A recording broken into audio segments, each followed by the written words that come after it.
तो भाई ने हमारे एक पीसी बिल्ड किया है जिसका बजट है 1 लाख रुपए।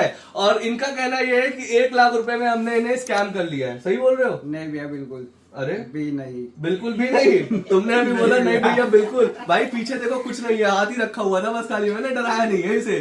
तो नहीं आप भैया, 1 लाख स्कैम नहीं बिल्कुल हुआ है पैसा ना? वसूल है। पैसा वसूल है। जी भैया। क्या ले लिया है 1 लाख रुपए में कि पैसा? अच्छा 4060 है भाई, 4060 i7 12 जनरेशन। रैम कितनी मिली है? 32 जी। 32 GB with i7 12 generation. Liquid cooler भी है, कीबोर्ड माउस भी है, Z790DX मदरबोर्ड भी है, और पीसी देख सकते हो कितना शानदार सा है। तो अगर आपको भी एक ऐसा ही शानदार सा पीसी परचेज करना है तो infinity gadgets Nehru place new Delhi आ जाना। इनके तरह समझदार बनना, वरना समझदार नहीं बनोगे तो बजाज हाउस में किसी दुकान में फंस जाओगे।